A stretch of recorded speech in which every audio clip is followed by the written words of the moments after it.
Hello friends, स्वागत है आप सभी का सीवीवीकर आर्ट्स क्लास में। भूगोल विषय के फर्स्ट बुक मानव भूल के मूल सिद्धांत का दूसरा अध्याय आज के इस वीडियो में उसको कवर करने वाले हैं। दूसरा अध्याय है विश्व जनसंख्या वितरण एवं घनत्व। आपको दोस्तों विश्वास दिलाते हैं कि आपको एक ही बार में याद करवा देंगे और पढ़ने का जो तरीका है वो आपका नजरिया बदल देंगे, क्योंकि बहुत लोग हैं रटवाते हैं, लेकिन मैं आपको ये बताऊंगा कि पढ़ते कैसे हैं। थोड़ा सा अगर आप इसे देख लेते हैं अभी आपको समझ में आ जाएगा कि आखिर पढ़ते कैसे हैं। चलिए शुरुआत करते हैं। दूसरा जो अध्याय है विश्व जनसंख्या वितरण घनत्व एवं वृद्धि, इसके बारे में दोस्तों हम चर्चा करेंगे। उससे पहले यहाँ पे कौन कौन से टॉपिक हैं जो मैं कवर करने वाला इस वीडियो में, तो यहाँ पे टॉपिक मैंने लिखा है, आराम से देख लीजिए, समझ लीजिए। मैं समझा दूंगा कि मैंने क्या लिखा है और इसके बाद जो एक एक करके इसको कवर करेंगे, साथ में आपको तैयार भी करवा देंगे। चलिए देखते हैं। पहला पॉइंट दोस्तों मैंने यहाँ पे लिखा है जनसंख्या वितरण। जनसंख्या वितरण का मतलब ये कि टॉपिक का नाम देखिए, चैप्टर का नाम है जनसंख्या वितरण, वितरण लिखा हुआ है। तो जनसंख्या वितरण क्या होता है इसके बारे में समझेंगे और किस किस देश में जनसंख्या कैसे कैसे फैली हुई है, कहीं पे ज्यादा कहीं पे कम, उसके बारे में अध्ययन करेंगे। इसके बाद दोस्तों दूसरा टॉपिक आएगा जनसंख्या वितरण के कारक, यानी जनसंख्या को प्रभावित करने वाले या जनसंख्या वितरण को प्रभावित करने वाले ऐसे कौन कौन से कारक हैं जिनसे जनसंख्या कहीं पे ज्यादा कहीं पे कम होती है, उसके पीछे कौन कौन से रीजन है, रीजन यानी कारण है, वो हमें इस टॉपिक में समझना है। इसके बाद दोस्तों बात करेंगे हम लोग जनसंख्या घनत्व के बारे में कि जनसंख्या घनत्व क्या होता है, किस क्षेत्र में जनसंख्या ज्यादा है, किस क्षेत्र में जनसंख्या घनत्व कम है, इसके बारे में चर्चा करेंगे। इसके बाद दोस्तों बात करेंगे जनसंख्या वृद्धि। जनसंख्या वृद्धि क्या होती है और जनसंख्या विस्फोट क्या होता है, इसके बारे में इस वीडियो में हम लोग चर्चा करने वाले हैं। इसके बाद दोस्तों बात करेंगे जनसंख्या परिवर्तन के घटक कौन कौन से हैं, यानी जनसंख्या में जो परिवर्तन होता है, जो बदलाव होता है, उसके पीछे कौन कौन से घटक है, कंपोनेंट कौन कौन से हैं, उनको समझना है। इसके बाद दोस्तों लास्ट टॉपिक रहेगा जनांकीय संक्रमण सिद्धांत। ये सिद्धांत कई बार बोर्ड एग्जाम में पूछा गया है। ये दोस्तों 6 टॉपिक है और ये 6 टॉपिक अगर आप कवर कर लेते हैं तो 100% गारंटी कि इससे बाहर बोर्ड एग्जाम में नहीं आएगा और मैं आपको तैयार भी करवा दूंगा। चलिए देखते हैं पहला टॉपिक जनसंख्या वितरण क्या होता है। तो दोस्तों यहाँ पे मैंने लिखा है जनसंख्या वितरण। थोड़ा ध्यान से समझने की कोशिश करेगा, मैं एक एक शब्द का मतलब बताऊंगा, इसका मतलब क्या होता है, ताकि आप ये समझ जाओ कि पढ़ते कैसे हैं और आप समझकर इसे आप अपने भाषा में सेंटेंस को लिख सकते हैं। तो चलिए देखिए, लिखा है जनसंख्या वितरण। यहाँ पे लिखा है जनसंख्या। जन का मतलब क्या होता है, लोग होता है। संख्या का मतलब संख्या यानी आंकड़ा। किसकी आंकड़ा, किसकी संख्या, लोगों की संख्या, लोगों की जो संख्या है। वितरण का मतलब क्या होता है, वितरण का मतलब बटा होना या फैला होना, है ना। तो यहाँ पे जनसंख्या का फैलाव या जनसंख्या का बटा होना जनसंख्या वितरण कहलाता है। अब दोस्तों धरातल पे जनसंख्या यानी पृथ्वी पे जनसंख्या रहती है और किसी ग्रह पे जनसंख्या है ही नहीं है, तो पृथ्वी पे जो जनसंख्या है वो कहां कहां फैली है, किस प्रकार से फैली है, कहीं पे ज्यादा कहीं पे कम, तो वो रीजन क्या है वो समझना है। तो यहाँ पे छोटी सी परिभाषा ले सकते हैं कि धरातल पर लोग किस प्रकार फैले हैं। जो धरातल पर फैले हुए हैं लोग, उन्हीं को जनसंख्या वितरण कहते हैं। एक छोटा सा एग्जांपल समझ लीजिए, जैसे आपने सुना होगा कहीं पे कि जैसे प्रसाद, जैसे पूजा वगैरह होता है तो प्रसाद होता है, तो प्रसाद कहते हैं प्रसाद को वितरण कर दिया जाए, यानी प्रसाद को बांट दिया जाए। तो वितरण का मतलब बटा होना, फैला होना, है ना। तो ये जनसंख्या किस प्रकार से धरातल पर फैली हुई है और इसका फैलना ही जनसंख्या वितरण कहलाता है। तो दोस्तों बात कर लेते हैं विश्व के टॉप 10 देश जो जनसंख्या वितरण में अलग अलग महाद्वीपों में फैले हुए हैं। आइए डिटेल में समझते हैं। यहाँ पे मैंने संसार का मैप बना लिया है और यहाँ पे टॉप 10 देश का नाम मैंने यहाँ पे लिख लिया है। अब कौन से देश किस महाद्वीप में, इसको समझना है। सबसे पहले आपके समझ में आना चाहिए कौन सा महाद्वीप कहाँ पे है। मैं एक बार फिर से बता दे रहा हूं। जैसे यहाँ पे देखिए, ये आपका यहाँ पे है, ये है उत्तरी अमेरिका, ठीक है, उत्तर में है इसलिए उत्तरी अमेरिका। ये है दक्षिण में तो दक्षिणी अमेरिका, उत्तरी अमेरिका और दक्षिणी अमेरिका। इसके बाद यहाँ पे जो ये वाला पॉइंट है, ये वाला भाग, ये है यूरोप महाद्वीप और इसी से अलग यहाँ पे अटैच में है, टच में है यहाँ पे एशिया महाद्वीप, और ये अफ्रीका महाद्वीप, ये ऑस्ट्रेलिया महाद्वीप, और जो ये वाला है ये अंटार्कटिका महाद्वीप। यहाँ पे कोई मतलब कोई भी जनसंख्या निवास नहीं करती, एकदम एक तरह से देखा जाए निर्जन महाद्वीप है। तो सभी देश इसी जो है ऊपर जो महाद्वीप यहाँ पे मैंने बनाया है उसी में है। तो देखिए पहला पॉइंट है चीन। भारत के ऊपर यहाँ पे एक देश है जिसका नाम है चीन, ठीक है। तो यहाँ पे आपको पड़ेगा चीन। ध्यान रखेंगे संसार का भी मैप भरने के आता है 5 नंबर का, तो अगर आपको पता होगा तो आपको 5 नंबर पूरा मिल जाएगा, और मैं आपको सिखाऊंगा भी कैसे मानचित्र भरा जाता है। तो पहला पॉइंट दोस्तों यहाँ पे हो जाएगा चीन, ठीक है, ये पहला लिख दिया मैंने चीन। दूसरा वहां पे देखिए भारत लिखा है, तो दूसरा यहाँ पे पॉइंट हो जाएगा आपका भारत, ये आपके सामने चीन के नीचे भारत हो जाएगा। तीसरा पॉइंट यूएसए है। यूएसए यानी यूनाइटेड स्टेट ऑफ अमेरिका, यानी संयुक्त राज्य अमेरिका। तो देखिए ये है उत्तरी अमेरिका, और यहां पड़ेगा आपका, यहां पड़ेगा यूएसए, ठीक है, यानी संयुक्त राज्य अमेरिका। इसके बाद दोस्तों ये तीसरा देश हो जाएगा क्षेत्र जनसंख्या में। और इसके बाद जो है यहाँ पे देखिए चौथा है इंडोनेशिया। जो चौथा देश है यहाँ पे आप ये देख पा रहे हैं, ये है इंडोनेशिया। तो चौथा जो देश है वो है आपका इंडोनेशिया। इंडोनेशिया जो है ये चौथा देश हो जाएगा, ठीक है, अभी को चौथा देश। पांचवा देखिए आपका है ब्राजील। ब्राजील दोस्तों पड़ता है आपका यहाँ पे दक्षिणी अमेरिका में। तो ब्राजील देखिए यहाँ पे पड़ेगा, यहां है आपका ब्राजील, ठीक है, यहां पे हो जाएगा आपका पांचवा देश ब्राजील हो जाएगा। इसके बाद छठवां पाकिस्तान, यहाँ पे जानते हैं यहाँ पे हो जाएगा छठवां पाकिस्तान। मैं यहां पे लिख दे रहा हूं पाकिस्तान, ये हो जाएगा छठा पाकिस्तान। इसके बाद नाइजीरिया। नाइजीरिया दोस्तों यहाँ पे पड़ेगा अफ्रीका महाद्वीप पे। तो जो ये वाला पॉइंट है यहाँ पे हो जाएगा आपका नाइजीरिया, और ये 7 नंबर है, तो मैं यहाँ पे लिख दे रहा हूं एरो बना के यहाँ पे नाइजीरिया, ठीक है, ये हो जाएगा आपका नाइजीरिया, ये हो जाएगा आपका अफ्रीका महाद्वीप में। इसके बाद बांग्लादेश है। तो बांग्लादेश ये देखिए ये है बांग्लादेश, ठीक है, यहाँ पे मैं 8 नंबर लिख दे रहा हूं, और यहाँ पे मैं लिख दे रहा हूं बी, क्योंकि जगह है नहीं तो मैं सिर्फ बी लिख दे रहा हूं, ठीक है। इसके बाद दोस्तों रूस। तो यहाँ पे आपको दिखाई देगा रूस, ठीक है, रूस हो जाएगा ये 9 नंबर पे, ठीक है, रूस हो जाएगा। और इसके बाद जापान 10 नंबर पे है। तो देखिए यहाँ पे आपको दिखाई देगा ये है जापान, ठीक है, और ये है 10 नंबर पे। तो दोस्तों ये हो जाएंगे टॉप 10 देश जो अलग अलग महाद्वीपों में फैले हुए हैं। मजेदार बात यह है कि इसमें देखिए एशिया महाद्वीप में, एशिया महाद्वीप पाकिस्तान, चीन, भारत, इंडोनेशिया और जो है रूस, ठीक है, जापान, ये सब जो है एशिया महाद्वीप में देश आते हैं, ठीक है। तो ये सब जो है एशिया महाद्वीप में आ जाएंगे। और यहाँ पे देखा जाए अफ्रीका में केवल एक महाद्वीप है, यूरोप में कोई भी महाद्वीप, अफ्रीका में एक देश है, ठीक है, यूरोप में कोई भी देश नहीं है, उत्तरी अमेरिका में, दक्षिणी अमेरिका में एक एक देश है। लेकिन एशिया में आप देख सकते हैं कि यहाँ पे कितने देश हैं, और यहाँ पे जनसंख्या किस प्रकार से वितरण में किस प्रकार से फैली हुई है। अब दोस्तों दूसरा टॉपिक कवर करते हैं। दूसरा टॉपिक हमारा यही है कि जनसंख्या वितरण के कारक कौन से हैं। क्वेश्चन आपसे पूछा जा सकता है इस प्रकार से कि जनसंख्या वितरण को प्रभावित करने वाले कौन कौन से ऐसे कारक हैं, उनको बताना है। तो यहाँ पे देखिए जनसंख्या वितरण को प्रभावित का मतलब होता है इफेक्ट, यानी प्रभाव डालना किसी पे। जैसे मान लो आप दीवार में हाथ मारोगे तो कुछ तो प्रभाव पड़ेगा आपके हाथ पे, है ना। तो आपने जैसे दीवार पे हाथ मारा तो कुछ प्रभाव पड़ेगा, तो वही क्या है प्रभाव, यानी इफेक्ट क्या डाल रहे हैं। तो जनसंख्या वितरण में कौन से प्रभावित करने वाले कारक, कारक का मतलब क्या होता है कारण, यानी रीजन। ऐसे कौन कौन से रीजन हैं जिनसे जनसंख्या कहीं पे ज्यादा हो जाती है, कहीं पे कम हो जाती है, उन्हीं को हमें समझना है। मोस्ट इंपॉर्टेंट क्वेश्चन है, इसको नोट कर लेंगे अच्छे से। पहला पॉइंट है भौगोलिक कारक, दूसरा पॉइंट है आर्थिक कारक, और तीसरा पॉइंट है सामाजिक कारक। इनमें 3-3 पॉइंट करके मैंने डिवाइड किया है। बहुत आसान शब्दों में आप लिख सकते हैं इसे और समझ भी सकते हैं। भौगोलिक कारक, आर्थिक कारक और सामाजिक कारक। भौगोलिक कारक में 3 पॉइंट हैं, भू आकृति, जल की उपलब्धता और जलवायु। इसके बाद आर्थिक कारक में खनिज, औद्योगिकरण, नगरीकरण। इसके बाद दोस्तों सामाजिक कारक में आ जाएगा सांस्कृतिक, राजनीतिक और धार्मिक आ जाएगा। अब भौतिक कारक जो है, ये भौगोलिक जो कारण है इसको समझते हैं। सबसे पहले दोस्तों यहाँ भौगोलिक कारक में देखिए लिखा है भू आकृति। भू आकृति का मतलब क्या होता है, भू का मतलब धरातल, हमारी भूमि यानी धरातल। आकृति का मतलब क्या होता है आकार, यानी धरातल की आकृति। एग्जाम्पल से मैं समझाता हूं आपको। जैसे मान लीजिए ये मैदान है, ठीक है, मैदान से ऊंचा उठा भाग पठार कहलाता है, और पठार से ऊंचा उठा भाग पठारी कहलाता है और पठारी से ऊंचा भाग जो है वो पर्वत कहलाता है।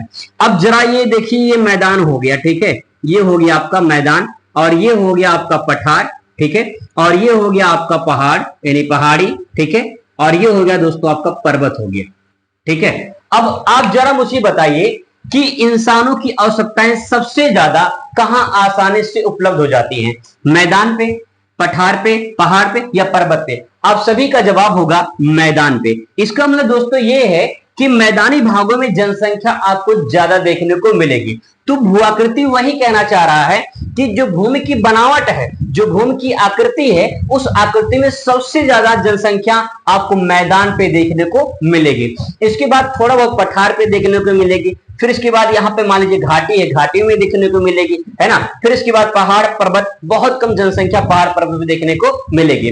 तो सबसे ज्यादा जनसंख्या मैदान पे क्यों ज्यादा मिलती है? वही कह रहा कि जनसंख्या वितरण को प्रभावित करने वाले कारक। तो आपको यही समझना है कि मैदान पे इंसानों के, मानव की जो मूलभूत आवश्यकताएं हैं वो आसानी से उपलब्ध हो जाती हैं। जैसे जैसे आसानी से रोड बनाए जा सकते हैं, आसानी से जो है पानी उपलब्ध हो सकता है। अगर पहाड़ पे पर्वत पे है तो पानी तो मिलेगा ही नहीं, ठीक है। तो इसका मतलब दोस्तों कि मैदानी भाग में इंसानों की जो मूलभूत आवश्यकताएं हैं वो आसानी से मिल जाते हैं। यही कारण कि मैदानी भागों में ज्यादा लोग निवास करते हैं। अगर आप इतिहास उठा के देखोगे तो इतिहास में जैसे सिंधु घाटी की सभ्यता है, हड़प्पा की सभ्यता, सिंधु घाटी की सभ्यता, या फिर जो है मेसोपोटामिया की सभ्यता या मिस्र की सभ्यता, इन जो सभ्यताओं को देखा जाए तो आप ये पढ़ोगे कि इन सभ्यताओं के जो नदी है, नदी के तट पर मानव बसाव ज्यादा देखने को मिला था, क्योंकि यहाँ पे मानव की आबादी की जो मूलभूत आवश्यकताएं हैं वो नदी की घाटियों में मिलता था। तो यहाँ पे मानव को जो है ज्यादा मिल जाता था सुख सुविधाएं। तो मानव ज्यादा मैदानी में निवास करता है। दोस्तों दूसरा पॉइंट है जल की उपलब्धता। अब देखिए मैं आपको एग्जांपल से समझाता हूं। जैसे मान लीजिए कोई एक स्थान ए है, फिर कोई एक स्थान बी है, ठीक है। यहाँ पे आपको स्वच्छ जल मिलता है, यहाँ पे स्वच्छ जल मिलता है और यहाँ पे आपको गंदा पानी मिलता है, पीने को गंदा पानी मिलता है। आप बताइए आप किस जगह जाना पसंद करेंगे, जहां गंदा पानी मिलता है या जहां स्वच्छ जल मिलता है? आपका जवाब यही होगा जहां पे स्वच्छ जल मिलता है, लोग वहीं जाना पसंद करेंगे। तो दोस्तों सिंपल सी बात यह है कि जल की उपलब्धता, जहां पे जल आसानी से मिल जाए, दूसरी बात ये स्वच्छ जल मिल जाए, लोग वहां पे जाना पसंद करते हैं, वहां रहना पसंद करते हैं, वहां बसना पसंद करते हैं। जो नदी घाटी में लोग बसते थे, यानी सिंधु घाटी सभ्यता, मेसोपोटामिया की सभ्यता, ये जो लोग बसते थे नदी घाटी में बसते थे, क्योंकि वहां पे नदी से स्वच्छ जल का पानी मिल जाता था। आज के डेट में नदी का पानी जो है दूषित हो रहा है, लेकिन पहले इतना प्रदूषण नहीं था, इतना जनसंख्या भी नहीं थी, इतना गंदा पानी नहीं होता था नदियों का, लेकिन आज के डेट में दूषित हो रहा है। लेकिन दोस्तों अगर देखा जाए तो जल की उपलब्धता में बहुत सिंपल सेंटेंस आप ले सकते हैं कि जहां पे स्वच्छ जल मिलेगा, जहां पे जो है जल आसानी से उपलब्ध हो जाएगा, लोग वहां रहना पसंद करेंगे। और यही कारण है कि जनसंख्या वितरण में जहां आसानी से जल मिल जाता है और स्वच्छ जल मिलता है, लोग वहां रहना पसंद करते हैं। तो पहला दूसरा पॉइंट हो जाएगा जल की उपलब्धता। दोस्तों तीसरा पॉइंट है जलवायु। अब इसको भी एग्जांपल के माध्यम से समझते हैं, आपको आसानी से समझ में आ जाएगा। जलवायु जैसे मान लीजिए कहीं पे बहुत ज्यादा शीत है, ठीक है, शीत का मतलब बहुत ज्यादा कहीं पे ठंडी पड़ती है, ठीक है। मान लीजिए कोई एक स्थान है जहां पे ठंडी ज्यादा पड़ती है, और कोई मान लेते हैं बी स्थान है जहां बहुत ज्यादा गर्मी पड़ती है, ठीक है। और कोई एक स्थान ऐसा है जहां पे ठंडी, ठीक है, मतलब कि यहाँ पे थोड़ी ठंडी प्लस गर्मी, ठंडी गर्मी दोनों मिलती है। मान लीजिए सी स्थान है कोई, तो आप बताइए आप कहां रहना पसंद करेंगे? जहां पे कड़ाके की ठंड पड़ती है क्या आप वहां रहना पसंद करेंगे? जहां पे भयानक गर्मी पड़ती है क्या आप वहां रहना पसंद करेंगे? ऐसा नहीं है। जहां पे ज्यादा ठंडी पड़ती है वहां पे बहुत कम लोग रहना पसंद करते हैं, और जहां पे ज्यादा गर्मी पड़ती है वहां भी लोग कम रहना पसंद करते हैं। जहां पे थोड़ी ठंडी थोड़ी गर्मी, से भारत में, चाइना में यहाँ पे थोड़ी ठंडी थोड़ी गर्मी होती है, तो जैसे ऋतु परिवर्तन होता है तो यहाँ पे लोग ज्यादा रहना पसंद करते हैं। यही कारण कि चीन और भारत में जनसंख्या सबसे ज्यादा पूरी दुनिया की देखने को मिलती है। दोस्तों सिंपल सी बात यह है कि जलवायु भी जनसंख्या वितरण को प्रभावित करती है। ये तीनों पॉइंट आई होप आपको समझ में आया होगा। भू आकृति यानी मैदानों पे सबसे ज्यादा जनसंख्या निवास करना चाहती है, क्योंकि उनको आसानी से जो मूलभूत आवश्यकताएं हैं उनकी पूरी हो जाती है। जल की उपलब्धता, जहां पे आसानी से जल उपलब्ध हो जाए और स्वच्छ जल मिल जाए, लोग वहां रहना पसंद करते हैं। जहां जलवायु शीतोष्ण हो, जहां अच्छी जलवायु हो, लोग वहां रहना पसंद करते हैं। और ये तीनों पॉइंट जनसंख्या वितरण को प्रभावित करते हैं। आई होप दोस्तों आपको समझ में आया होगा ये पॉइंट। अब बात करते हैं आर्थिक कारक का। आर्थिक कारक क्या होता है, इनको समझने की कोशिश करते हैं। अब दोस्तों बात करते हैं आर्थिक कारक की। आर्थिक कारक में देखिए एक सेंटेंस मैं आपको बता रहा हूं। यहां पे अगर आर्थिक को आप पढ़ेंगे ध्यान से ना, तो यहां पे आपको सेंटेंस निकल कर आएगा, एक छोटा सा शब्द। इसमें देखिए अर्थ छुपा हुआ है, अर्थ छुपा हुआ है। और अर्थ का मतलब होता है धन। अर्थ का मतलब क्या होता है, धन। धन यानी पूंजी। तो यहाँ पे जो कुछ भी पॉइंट हम पढ़ने वाले हैं वो धन से संबंधित होगा। जैसे एग्जांपल देखिए, खनिज पहला पॉइंट है दोस्तों यहाँ पे, खनिज। अब देखिए जिस क्षेत्र में खनिज मिलते हैं, जहां पे वहां पे लोग रहना पसंद करते हैं, क्योंकि वहां पे आसानी से खनिज मिल जाएंगे। तो उनको खनिज बेचकर या फिर खनिज को जो है उपयोग करके वो उनकी आवश्यकताओं की पूर्ति होगी, उनसे धन मिलेगा, पैसा मिलेगा। तो हम कह सकते हैं जिन क्षेत्रों में खनिज के भंडार पाए जाते हैं वहां पे लोगों का पलायन होता है, लोग वहां रहना पसंद करते हैं ताकि उनकी जो मूलभूत आवश्यकताएं हैं वो पूर्ति हो जाए। तो खनिज भी जनसंख्या वितरण को प्रभावित करती है। इसके बाद दोस्तों दूसरा पॉइंट है औद्योगिकीकरण। देखिए सिंपल से सेंटेंस ये है कि जिन क्षेत्रों में खनिज के भंडार पाए जाते हैं उसके आसपास क्षेत्रों में औद्योगिक यानी उद्योगों का विकास होता है, बड़ी बड़ी कंपनियां स्थापित होती हैं। और जो कंपनियां स्थापित होगी तो वहां पे लोग को रोजगार मिलेगा, रोजगार मिलेगा तो पैसा मिलेगा, पैसा यानी धन मिलेगा। बात समझ में आ रही है? तो ये सारे पॉइंट जो है एक दूसरे से अटैच है, जुड़े हुए हैं। अगर जुड़े हुए हैं तो आप जुड़े होकर पढ़ेंगे तो आपको आसानी से समझ में आ जाएगा। अब देखिए अगला पॉइंट है नगरीकरण। नगरीकरण का मतलब क्या होता है, बहुत सिंपल सेंटेंस में अगर आपको समझाऊं नगरीकरण में, जब लोग गांव से शहर की तरफ चले जाएं, है ना, तो ये शहर जो होता है वो धीरे धीरे बड़ा होता चला जाता है। धीरे धीरे जब बड़ा होता चला जाता है तो वही शहर शहरीकरण या नगरीकरण के नाम से जाना जाता है।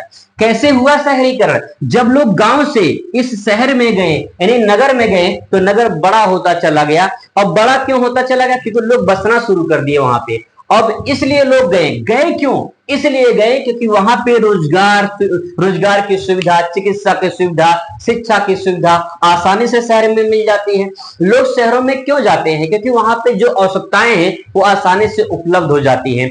अब देखिए शहर में जनसंख्या बढ़ रही है, उससे ज्यादा भयानक गर्मी बढ़ रही है, समस्याएं उत्पन्न हो रही हैं। लेकिन यहाँ पे नगरीकरण का मतलब ये होता है कि जब लोग गांव से शहर में या नगर में जाके बस जाएं तो उसे कहते हैं नगरीकरण। और इसलिए जाते हैं क्योंकि वहां पे लोगों को जो मूलभूत आवश्यकताएं हैं वो पूर्ति हो जाती है। तो दोस्तों ये 3 पॉइंट आर्थिक कारक के हो गए। आई होप आपको ये भी समझ में आया होगा। अब बात करते हैं सामाजिक कारक की। दोस्तों बात करें अगर सामाजिक कारक की, देखिए यहाँ पे सांस्कृतिक हर धर्म की अपनी संस्कृति होती है और हर धर्म के लोग अपने ही धर्म में लोग रहना पसंद करते हैं। जैसे हिंदू धर्म है तो हिंदू धर्म की गुट में रहना पसंद करेंगे, उनकी संस्कृति अलग होती है, मुस्लिम की अलग होती है, सिख की अलग होती है, ईसाई की अलग होती है, बौद्ध की अलग होती है, जैन की अलग होती है। तो हर अपनी एक संस्कृति होती है, संस्कृति भी लोगों को आकर्षित करती है। दोस्तों यहाँ पे सांस्कृतिकरण भी जनसंख्या वितरण को प्रभावित करती है। ये सेंटेंस आप इसमें लिख सकते हैं। इसके बाद दोस्तों राजनीतिक। अब राजनीति में देखिए जैसे मान लीजिए कोई एक स्थान ए है, कोई एक स्थान बी है। एग्जाम्पल से समझते हैं। यहाँ पे मान लीजिए कोई राजनेता है जो ज्यादा उपद्रव करता है, ठीक है, और यहाँ पे बहुत शांत एरिया रहता है, यहाँ पे जो है कह सकते हैं यहाँ पे शांति है ना। तो यहाँ पे जो राजनीतिक माहौल है बहुत ज्यादा उपद्रव होता है, मारपीट होता है। और एक जगह है जहां पे लोग शांति आराम से लोग रहते हैं, तो आप कहाँ रहना पसंद करेंगे? जहां पे लोग शांति से रहते हैं, है ना। तो सिंपल सी बात है, राजनीति भी लोगों को प्रभावित करती है। जहां राजनेता अच्छे होते हैं, जहां राजनेता काम अच्छे करते हैं, वहां लोग रहना पसंद करते हैं। इसके बाद दोस्तों आता है धार्मिक। मैं पहले ही बता चुका हूं, धार्मिक में जैसे लोग अलग अलग धर्म के लोग रहते हैं, अपने धर्म में लोग रहना पसंद करते हैं, तो धर्म भी जो है वो जनसंख्या को प्रभावित करती है। तो दोस्तों ये सारे पॉइंट जो है मैंने बताया, जो है आप इसको अपनी भाषा में समझ के लिख सकते हैं। अगर आपको समझ में आ गया होगा तो आप आसान शब्दों में लिख सकते हैं। दोस्तों बात करते हैं जनसंख्या घनत्व की। जनसंख्या घनत्व क्या होता है, आइए विस्तार में समझते हैं। देखिए जनसंख्या घनत्व का मतलब क्या होता है, प्रति वर्ग किलोमीटर पे निवास करने वाले व्यक्तियों की संख्या को जनसंख्या घनत्व कहते हैं। जैसे मान लीजिए एक एग्जांपल समझते हैं, मान लीजिए कोई एक जो है एक वर्ग किलोमीटर का एरिया है, ठीक है, एक वर्ग किलोमीटर का एक एरिया है। अब इसमें जितने व्यक्ति निवास करेंगे, इस क्षेत्र में जितने व्यक्ति निवास करेंगे, इस पूरे क्षेत्र को जनसंख्या घनत्व कहा जाएगा। अगर भारत की बात करें, भारत में सबसे ज्यादा जनसंख्या घनत्व जो है वो पड़ता है बिहार में, ठीक है, बिहार में। और सबसे कम कहां पे, अरुणाचल प्रदेश में, सबसे कम अरुणाचल प्रदेश में। यहां पे 1 किलोमीटर एरिया में, 1 किलोमीटर स्क्वायर एरिया में केवल 17 व्यक्ति ही निवास करते हैं, ठीक है। तो दोस्तों इसका मतलब ये है कि जनसंख्या घनत्व का मतलब होता है कि 1 किलोमीटर एक स्क्वायर एरिया में जितने व्यक्ति निवास करते हैं उनके संख्या को जनसंख्या घनत्व कहा जाता है। और जनसंख्या घनत्व निकालने का फार्मूला होता है जनसंख्या घनत्व बराबर जनसंख्या बटे क्षेत्रफल। एग्जाम्पल से जिसे समझते हैं, मान लेते हैं किसी भी क्षेत्र की जनसंख्या मान लेते हैं 1000 है, किसी भी क्षेत्र की जनसंख्या 1000 है और उस क्षेत्र का जो क्षेत्रफल है वो मान लेते हैं 10 किलोमीटर स्क्वायर एरिया है। तो इसको काटेंगे कितना आएगा, 100, यानी 1 किलोमीटर एरिया में 100 व्यक्ति निवास करते हैं। ऐसे आप इसको निकाल सकते हैं। तो दोस्तों ये जो जनसंख्या घनत्व था आप इसको इस प्रकार से परिभाषित कर सकते हैं। अब मैंने 3 टॉपिक यहाँ पे कवर कर लिया है। अब मैं जनसंख्या वृद्धि, जनसंख्या परिवर्तन के घटक और जननांकीय संक्रमण सिद्धांत इसको कवर करेंगे दूसरे वीडियो में, क्योंकि वीडियो लंबा हो जाएगा और आप बोर भी हो जाएंगे। तो इसीलिए मुलाकात हुई दूसरे वीडियो में 3 टॉपिक को कवर किया जाएगा। तब तक खुश रहिए, मस्त रहिए और जिंदगी में स्वस्थ रहिए। धन्यवाद।